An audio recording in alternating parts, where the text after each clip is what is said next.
Are you an aspiring leader who knows you have more to offer but you can't seem to get ahead? Do you frequently feel overwhelmed and under-supported? Listen to the Overcome to Become podcast as we talk about actionable tasks and mindsets that you can apply to begin leading yourself. Hi, my name is Angela Buckley, your host and author of the Strength in Nature Leadership Series. I'm a mother, consultant, triathlete, and author.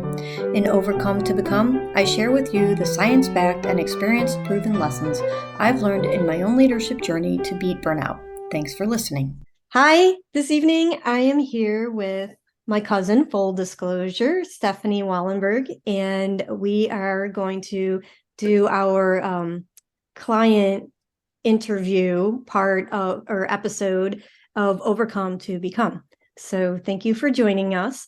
Tonight is International Women's Day, so we have two powerful women online. I'm excited to talk to Stephanie and share with you some of her story. So Stephanie, would you like to introduce yourself?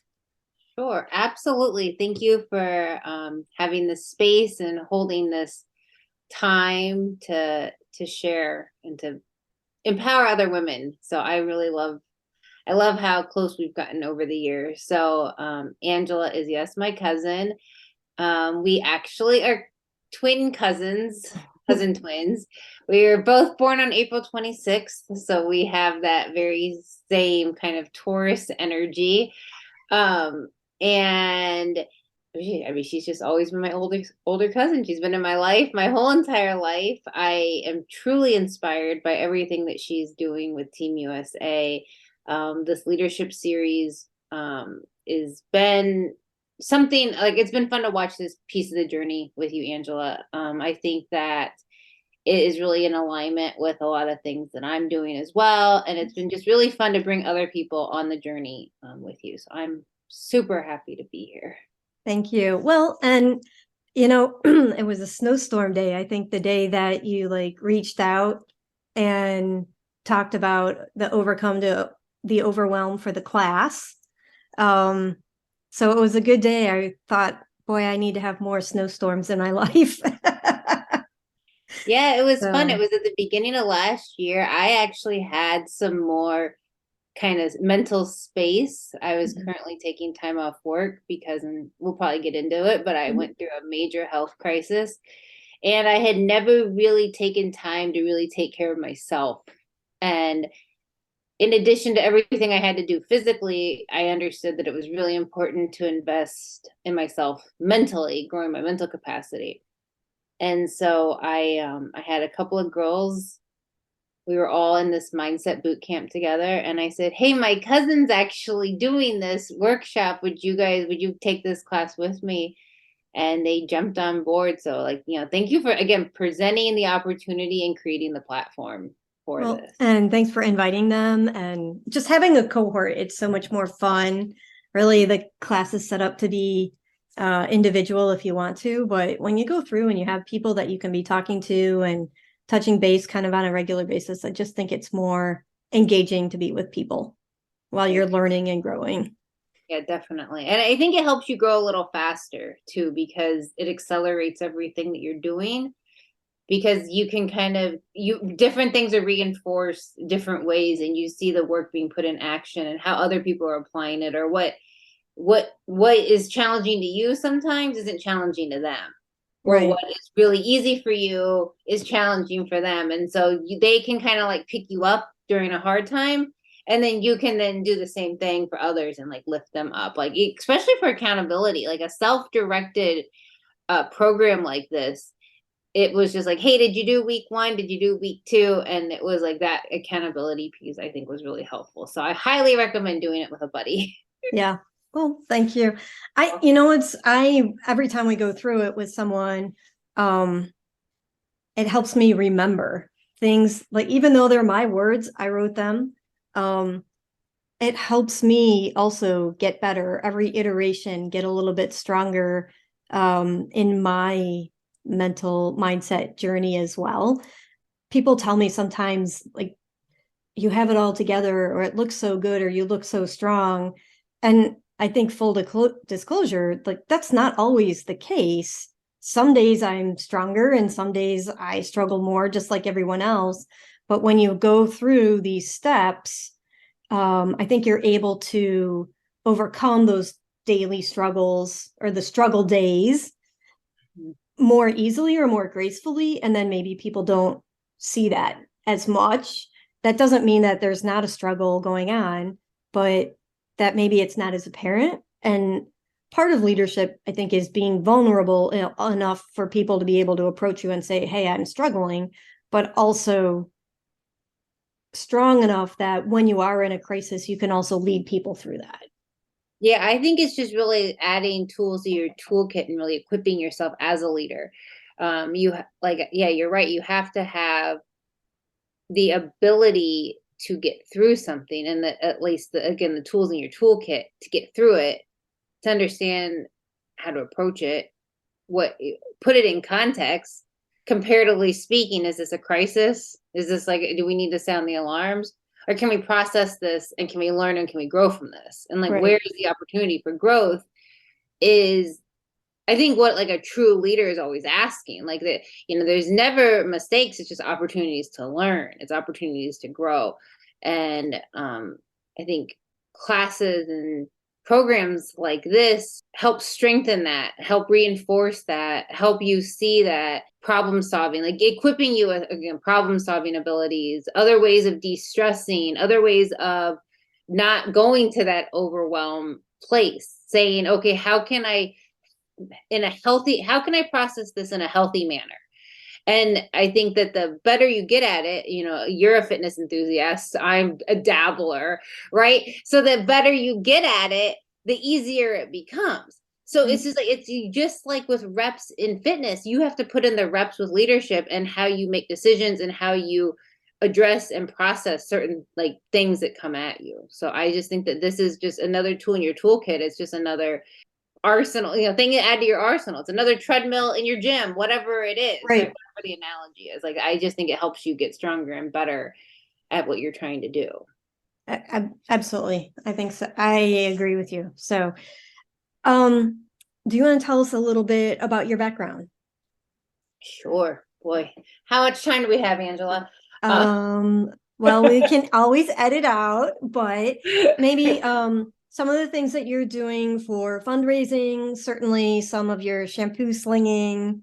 Feel free to tell us how all of that sort of ties in for you. Yeah. Yeah. So I always just kind of laugh about this. I meet a lot of people, a lot of new people, and I can't tell my whole story. None of us can tell our whole story. I don't really have an elevator pitch. What I have is different kind of chapters that I will leak. But so what I think makes me who I am is something that I really hated about myself most of my life. I hated moving. I hated being different.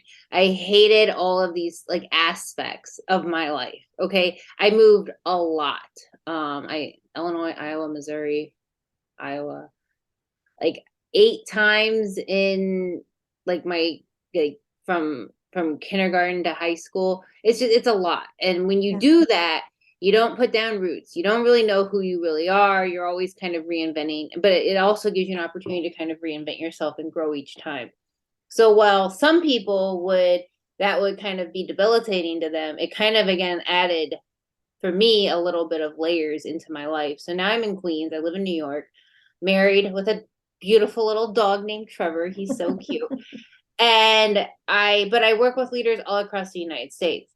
And I really find that being able to talk to my leader in Iowa about detasseling corn, being able to talk to my leader in Tennessee about Mizzou being in the SEC, being able to talk to my people in New York about just the struggles of having people poop in your driveway. It really adds a different layer and dimension to you. So again, something that I saw as a weakness actually really adds to my strengths. I grew up, like I said, moved around a lot. I'm in New York. I have a master's degree in public affairs, with an emphasis in nonprofit management and a specialization in fundraising. And in the work that I do, you will never meet anybody that really says, when I grow up, I want to be a fundraiser. And so what happens is you kind of stumble into it, which is what happened to me. I was supposed to go to law school, but being in development and in fundraising, you get to just meet all kinds of people. It was really what I was called to do my entire life. I love working in the nonprofit sector, and I love helping people, guide people to make giving decisions. So we're not guilting people into giving. We're not, we're really guiding them to make giving decisions. And I love what I do. And I teach other people just skills and disciplines to do that. But yes, very multifaceted. Like you said, I also run a team of girls, direct sales, and we do shampoo, hair, and skincare. And in a million years, I would have never thought that would be part of my journey. I actually dodged the woman named Vicky. Vicky, if for whatever reason you're hearing this in your pink Cadillac in Columbia, Missouri, I would not go to Panera if I saw your Cadillac there because I didn't want to get harassed by you. So, but I love what I do. And I think that what it was is Vicky just saw something in me that I didn't quite see in myself yet. So by working this shampoo, hair, and skincare business, it's made Angela and I closer. Like we were able to reconnect over it. I've been able to reconnect with all Look kinds at my hair's long and curly now. It's hiding. Her hair's long and curly. She came to me. I think she said, I wanted a pixie cut and I got a mullet. No one wants a mullet. Someday, I wonder, I must have pictures. I may have to do some horrible before and afters. Side by sides for me. But it's like, so like, there is nothing better than instilling confidence. I think that, and that's what I think that you see that with, with your program, because it allows people to really get to problem solving better. And so that piece of my life is something that I really, really enjoy. So, but yeah, that's kind of like my story. So yeah, I'm in New York, grew up in the Midwest, and I'm just still trying to figure out who I am, because I think that if you're a lifelong learner, you're never going to age. Like you're all like, I coach people that are twice as old as I am, that are literally taking notes as I'm talking. I'm like, what could I possibly be saying that you haven't heard before? But I think that those people also don't age. Those people are timeless. And that's what I want to strive to be, always a lifelong learner. I always talk about, like, we've been really blessed in our family because we have people who have some leadership skills, who also spend a lot of time in self-reflection, right? So I feel that although there have been some challenges as well, at least we knew to look for that development. Whereas I think if you come from a family that doesn't have that background, how do you know what you don't know? Like if you've never seen somebody exhibiting leadership, or if you've never seen someone who really handles difficult situations gracefully, you learn to mimic what's around you. And that's unfortunate. So there are many people in the world who have leadership potential, but have never had that leadership potential developed within them. And maybe they're in a life situation that doesn't allow that. But one of the opportunities that we can afford through the programs that you and I both offer is development when it isn't immediately available in your home life. Absolutely. And you just don't know what you don't know, right? You don't know what you don't know. And you're right, Angela. I think that we take for granted what we were always kind of raised with. We were raised with people who were all like, even pastors are kind of their own entrepreneurs. They're their own self-leadership. They're their own bosses. We were just not raised around a circle of people that always just kind of did the same thing because that was what they were told to do. And I think that, yeah, it allows you to really expand your thinking and see what's possible. But plugging and playing into something like this is invaluable because can I share just a quick story? Yes, please. So Stories. I host a weekly call. Yep. And so I write mission statements for organizations. So my challenge to my team is that we wrote our own mission statements. So last year, my mission statement I created for myself was, I'm a creator of wealth, friendships, and dreams. So, creator, and then wealth, friendships, and dreams. So I'm on a call with complete strangers. None of these people knew each other before I brought us all together, right? And it was through the shampoo. And one of the girls on the call, who didn't know any of the other ones, ended up having a miscarriage. And when she found out, and she's new, I'm talking like she's only been around for about 2 months, and she comes in and out. She's very irregular. But when that happened to her, she reached out to one of my other friends who's plugged into the team and into the call. And I'm like, wow, like, so you're in your 30s. So to me, it's just like, that's kind of the epitome of what my mission statement is. Like, I am creating friendships. Like, when she's in a time like this, but it was like literally plug and play into a program that she didn't have access to her entire life. Right. And I think that by giving that, by providing that, it's an invaluable resource that you can give somebody else, and letting them plug into it where they haven't ever seen, like, okay, what does even self-leadership look like? What does inner dialogue sound like? I don't even know how to talk to myself. I only know how to talk to myself in a negative space. Yeah. Right? Yeah, that's all that we know. That's all that, it's sometimes it's easier. It's always easier to talk to yourself in a negative. And that it's never as productive as trying to, again, look at everything as an opportunity for growth. So, do you know there's a lot of psychology associated with this negative self-talk, obviously, but the science that we understand now. One of the reasons we're more inclined towards negative self-talk is because if we think we don't make it, we don't have a lot of emotional energy invested in it. But then if you do make it, like whatever your goal is, the reward is really high because I didn't invest a lot of energy in the first time, right? So I'm not investing by being negative, but if I happen to make it for whatever reason, then the dopamine hit is super, super high. But if I'm working really, really hard towards it, which actually makes you more likely to achieve your goal, there's more energy. So when you achieve the goal, you're sort of like, well, I worked for it. Like, it's not as much of a win because you've invested more, even though what we find is that the more you invest, the more frequently you win, but you don't have this big jump. And so there's a lot of psychology associated with positive talk taking more energy, but then having more positive results down the road. But when you do positive talk and then you don't make it, whatever your goal is, it's very crushing. And so you have to spend more energy to get back up to do that. So there's this, it's really like a self-preservation energy thing. And yet what it does is actually hold you back. Wow. So it doesn't allow you to be the person you're created to be.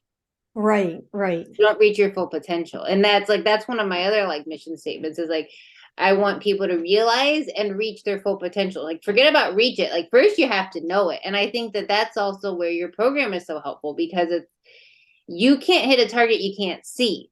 And so part of it is goal setting, outlining like what a win looks like. And like, I mean, the analogy that I always say is like, you don't go to a gun range blindfolded. Like, you have to see the target. And if you can't see the target, you can't hit it.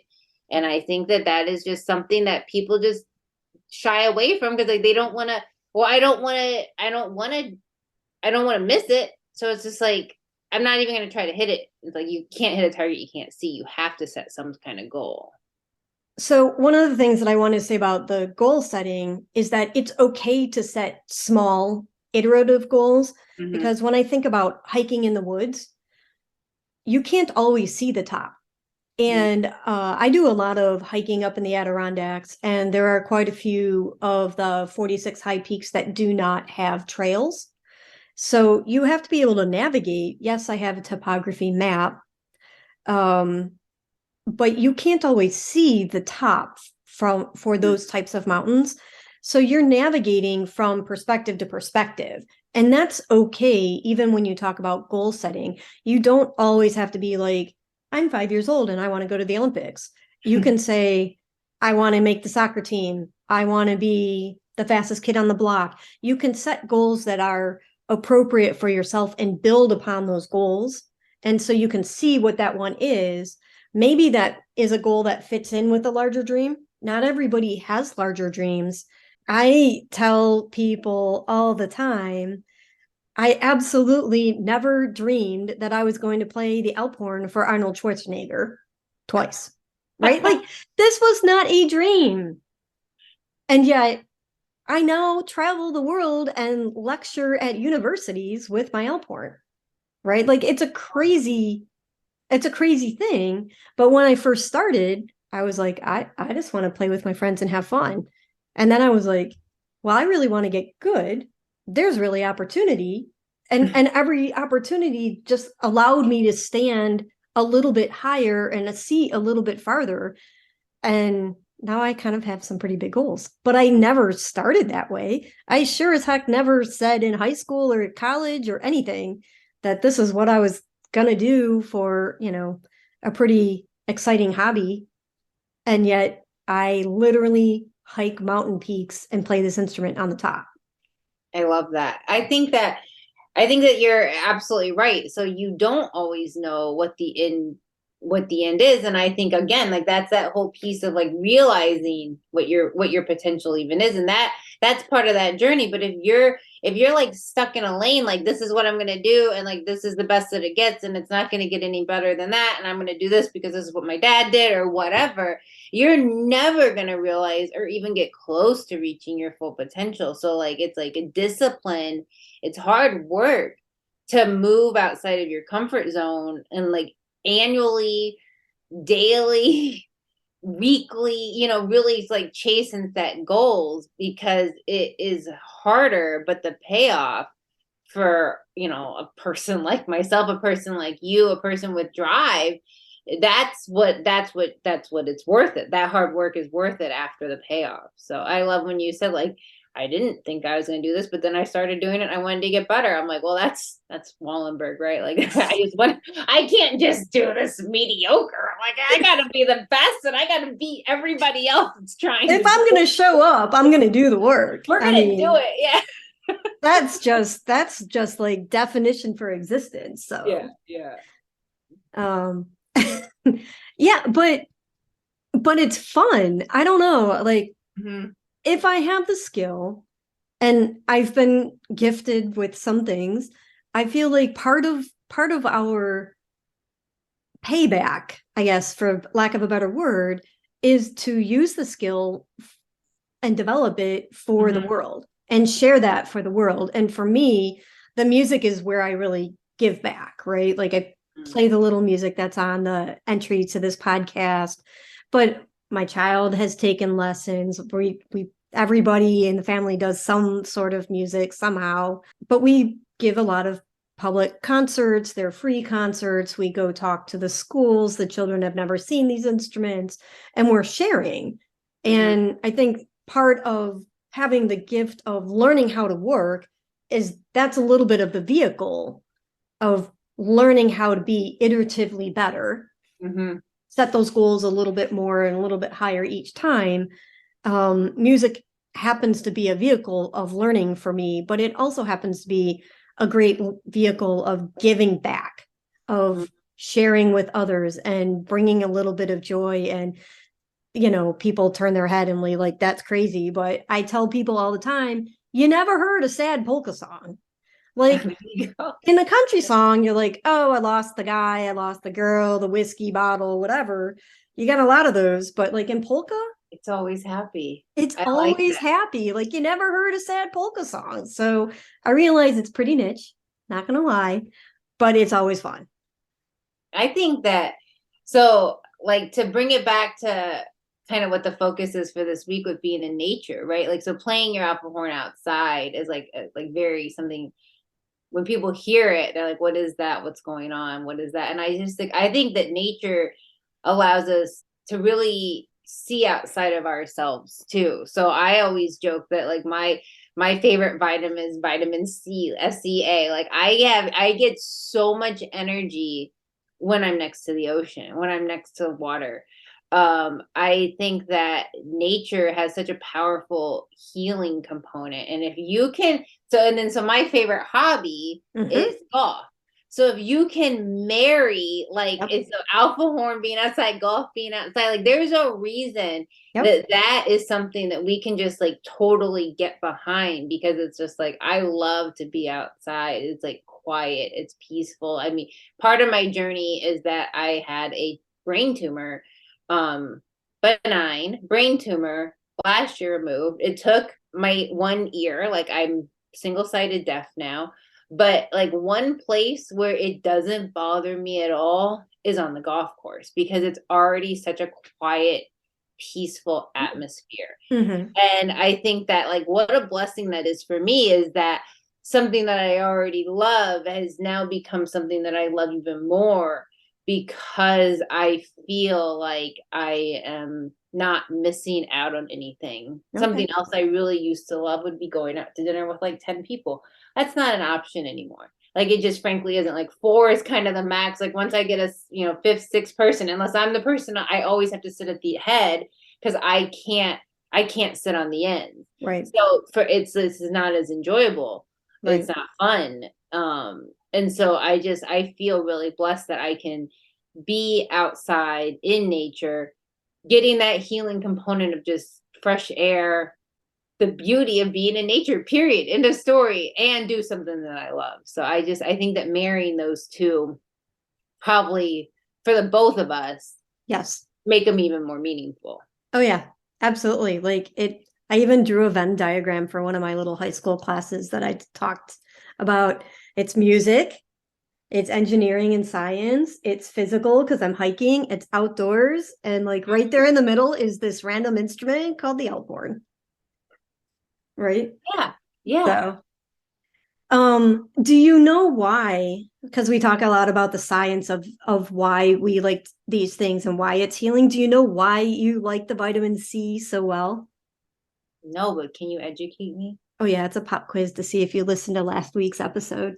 Oh, sorry. Um, we get so when waves crash in on themselves, the babbling brooks, the literally waves at the seaside, there are negative ions are released from the waves, and the negative ions, they attack the free radicals in our body, so it actually helps sterilize literally the air around us, and it helps us absorb and just literally be healthier and have a grounding in our literally grounding in our bodies.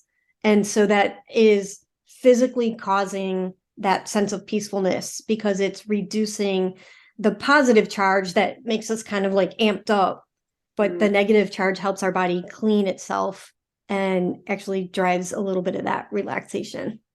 Wow. So it's not just like, so people in Greece aren't just like, magically happier. They actually are happier for a scientific reason too. Right. And there's a lot of science. Like, there are more of the negative ions in the forest than there are in cities, like in a given square mile or something. So what you're breathing, what you're exposed to when you're in a green space is literally physically healthier for you than outdoors or being outdoors in a cityscape even. I love it. And that's one of the things that, like, even during the 1918 pandemic, one of the things that finally brought the pandemic to a close, they just started doing outdoor hospitals. And people that were being housed in the outdoor hospitals were having a higher recovery rate than the people that were in the indoor hospitals. And it was one of the things where they finally just said, listen, there is a sterilizing effect with these ions. Like, they didn't know everything that we know now, but there is a sterilizing effect with that, and it helps your body fight, and it helps your body knock out those viruses. Wow. That's cool. Yeah, I mean, for me, it was just kind of like, recently with the pandemic, it was golf was the only thing that stayed open. So especially in New York. And so I really felt super double blessed that like my favorite hobby was still available to me. Like I was still able to play golf, and it was a place in New York. It was like you couldn't get a tea time. Literally, you couldn't get a tea time. I had just literally signed paperwork like 3 days before the shutdown to join a country club, not having a clue what was going to happen. But boy, it was like one of the most timely things I've done, because I was like, wow, like I feel so blessed to have this paperwork in and be able to just go play golf like literally whenever I want. Yeah, I mean, endurance athletes, right? We didn't do group rides as much anymore. And we definitely didn't do group runs. That was a big hit to us. Outdoor, like when we do outdoor swims at the lakes, we're not that close to each other.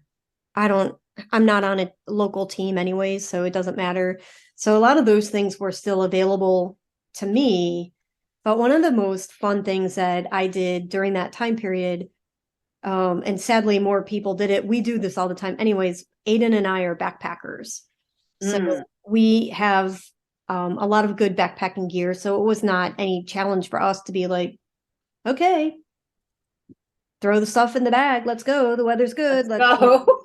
And when you're hiking out in the mountains or the woods, we hike in the forest areas, not the park areas. So you don't even need permits. And that was never a problem before the pandemic, because we could walk for days and not see people. And all of a sudden we're like, well, there are people. There are people in the woods. There were never people in the woods before. And now like suddenly the campgrounds were full, and it was very different experience when the rest of the world decided to go outside. Yeah.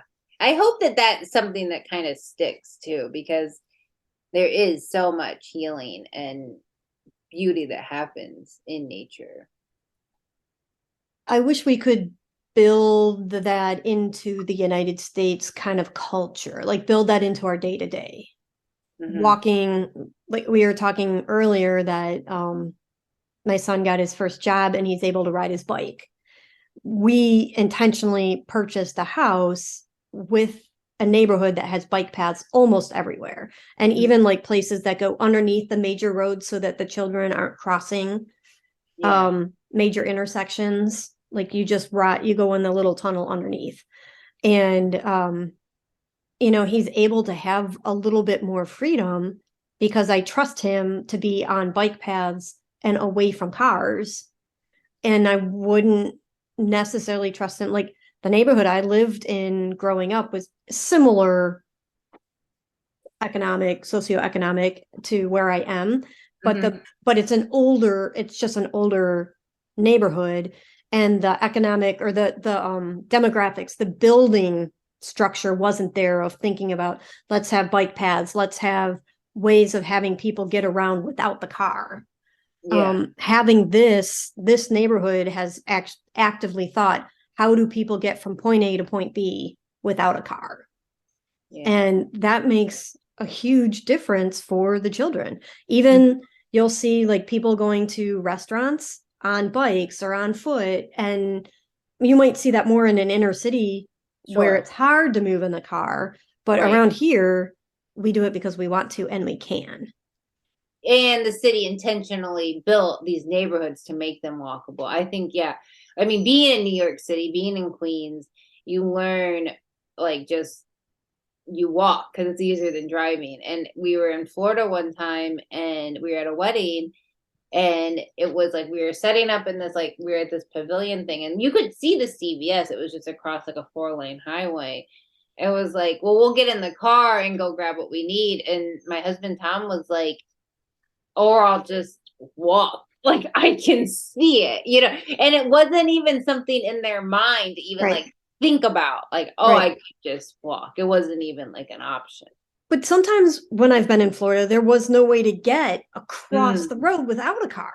Yeah. Like they haven't built that infrastructure to be pedestrian friendly. Yeah.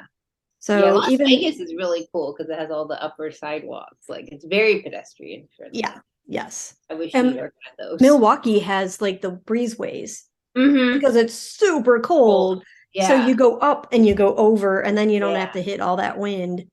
I have a question for you, kind of back to our topic. Can you talk about a time where you just felt like really overwhelmed, right? Like not necessarily burnout, but maybe burnout, where you're just like, I need to sort of restart and sort of get back to good habits. I would say that for me, I've had a couple of those, but I think I'm gonna take it back to one of the biggest ones because it was kind of just it was a physical move, and so it coincided with a bad breakup. I had just graduated from my master's program, and I took a 6-month contract out here in New York to raise $3 million. And I put all my stuff in storage in Missouri. I had full intentions on returning. I had zero intentions on staying here. I just needed that break. And I think during that time, I could have succumbed to the overwhelm. Like really and truly, Angela, I had never been by myself. I had always been surrounded by so many people. I was kind of like a chameleon. I could kind of be in different groups and be around different people, but I was never alone. Never, ever alone. And I would just spend hours in Times Square, one of the busiest places in the world. And I would sit there with the Starbucks coffee, and I would just like process like who am I? Okay. I had to get to know myself. I didn't know what I was doing. I hadn't been reading any self-leadership books. I didn't know, but what I do know is that I was just kind of like unearthing who I was. I got to know me. I got to become best friends with me. I got to really understand who I was without the distraction of all of these other people around me, kind of shape shifting who I was depending on what audience I was in. I would still say like I have that ability to shapeshift. I think that I can basically what I think it is now is it's just like a relatability. I can be able to relate to different people from different walks of life. Like I said earlier about like the leader in Iowa, we talk about detasseling. And it's just like, I have that ability. But it's not something that I rely on. I don't have to like kind of like hide underneath this comfort blanket of, well, I need to be like everybody else. Right. And so for me, I was overwhelmed and I just doubled down on you just have to kind of go through this. Like you have to be okay, like being uncomfortable and now like from everything I read, right? Like growth doesn't happen in your comfort zone. And I didn't know that, but really just getting incredibly uncomfortable was how I was able to have a breakthrough. And I think that it was really something that changed my life. And I'm really glad I didn't just float back to my comfort zone because I was able to really become the person who I think I was created to be. So if I can share a little bit, because we talked a little bit during the boundary setting section of the class, it sounds like maybe that time period was the first time that you were really defining your own boundaries from what you're just saying to me. Yeah. What's the first time to say, okay, like before, because you said chameleon, really what you were doing was building the skill set of empathy and understanding other people. But when you're alone is when you have to say, but who am I without all the other people? And that's that opportunity of saying, okay, but these are my boundaries. This is how I define myself. And then, I like to talk about minding the gates and the fences and who's allowed in and who's allowed out and at what time, right? Some people are allowed in for the season and then they need to go. I have friends that I like to hang out with for 2 or 3 hours. After that, they become energy vampires, right? Right.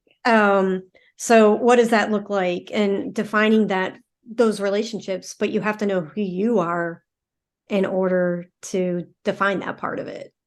Yeah, before you can even be comfortable setting a boundary, because boundaries are uncomfortable too.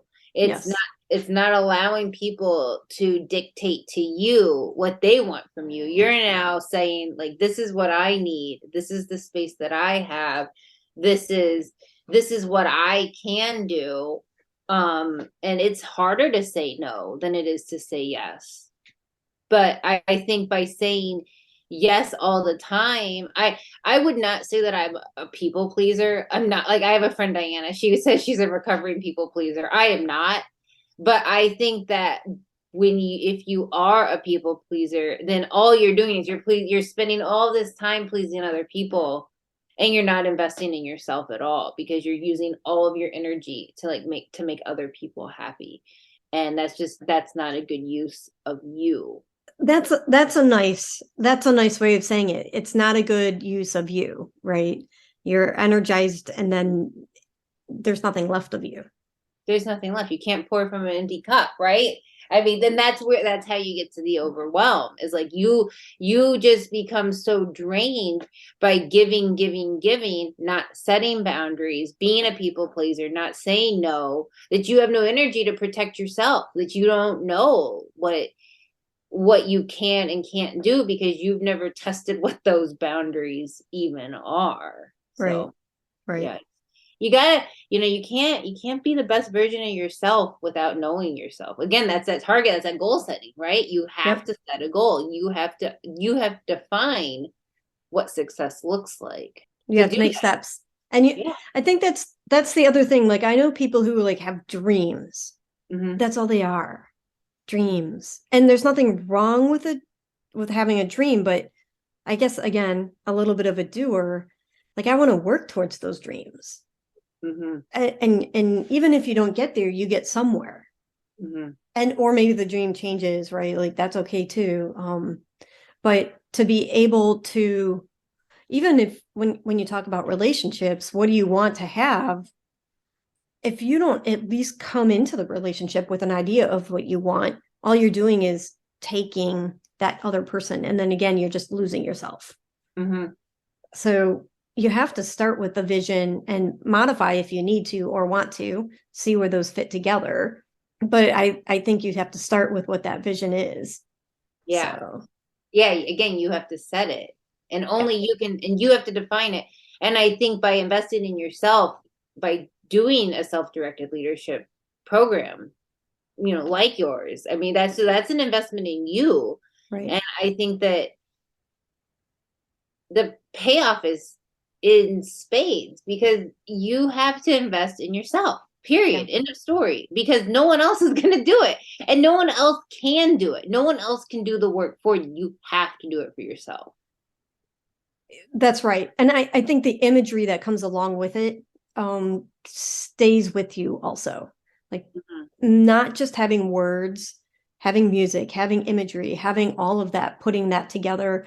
It helps you in those moments of crisis, right? Like, you have an image already that you can come back to. Adjust. Like, I'm okay with adjusting all the time, but starting somewhere, having an image and going forward from there is powerful. Powerful part of not letting yourself get overwhelmed. Exactly. And like understanding that that's just part of the journey. That it's part of the journey, right? Like, we have storms and then we go put the shingles back on the house, right? Amen. And then we come back stronger than what we were, right? Like, right. We always come back. And like, that's the goal. You always try to, again, we don't make mistakes. We just have opportunities to learn something. And yes. But you can't just take a mistake and then keep making the same mistake and then wondering why nothing's changing. It's like, because you haven't learned. Like, you've got to learn and you got to move forward, and you have to adapt and you have to grow and you have to evolve as a person so that you don't keep making the same mistakes. What's your favorite phrase or piece of information that you would want to share with our listeners today? I would say that if having a favorite phrase is a really hard question for me, because I live on phraseologies. I think that they make it's easier for you to remember them. As a coach myself, I want people to be able to take things home and remember them. But I think that one of the takeaways that I would say is create your own mission statement. Look at a list of words, of positive words, pull them out, and then say to yourself, okay, how do I craft these into being the best version of who I want to become? Because I think that it really is a challenge to achieve that, but you have to name it. You have to really put some thought and invest that time and energy and give yourself that space to create that. Because so I would say, if I was to give you one thing, one phrase, one takeaway, I'd say create your own mission statement. Okay. Create your own mission statement and then strive to become that and fulfill that every single day. Good one. Mm-hmm. And do you reset yours, or do you have a kind of a repetitive one? Well, I haven't reset it, and I've only had it for 2 years, but Okay. I'm a strong believer in affirmations too. One of my favorite affirmations is I make decisions that align with my goals. Because Fair. if you write that 25 times, which I don't do anymore, but it really, every single decision you make, you put through that lens. The ice cream bar, does this align with my goals? The spending, the shopping that I want to do, does this align with my goals? The energy vampires, right? Does this align with my goals? So have a phrase, have something that really can help you use as a lens to make decisions with, I think is incredibly empowering. And it allows you to really train that, take it back to the, functional fitness. It allows you to really train your brain. Your brain's a muscle, your mind's a muscle, and you Yes. have to discipline it. You have to train it. Good one. Tell our listeners how they can get a hold of you if they were interested in shampoo. I would say go to my, what someone has called confusing Instagram. Okay. It is Arapidis, Arapidis. It's a lot of I's and a lot of D's. Agapo, which means love. So Agapo, Arapidis Agapo. It's on Instagram. It's confusing because if you don't know me, it is very dynamic. But it's fun. I think it's a party in a box, but but someone has told me it's confusing. So check that out. If you like the before and afters, if you like the transformations, then just send me a message. I never thought it was confusing, so that's interesting. But I also keep two, right? So I have creatively efficient, a little more message on target. And then my Angela J. Buckley is like everything, whatever. This is my kid. This is my friend. This is my racing. This is my dog. This is my Alphorn. Keep up. So, yeah, a little multi-passionate. I'm good with that. That's okay. You are too. Totally. Well, thank you very much. Thank you for joining me tonight. Thank you for sharing your story with our listeners. And I look forward to talking to you again soon. All right. Thank you for having me. I'm so glad you're in my life. And thank you for what you're doing in the world. I think that it really is making a mark on the people who are spending the time and investing in themselves. Thank you. Thank you. It's been You're fun. welcome. You've just concluded an episode of Overcome to Become, a leadership podcast focusing on leading yourself first.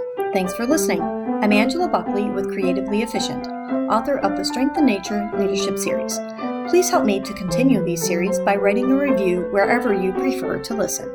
Thank you for your time and interest. I appreciate your support.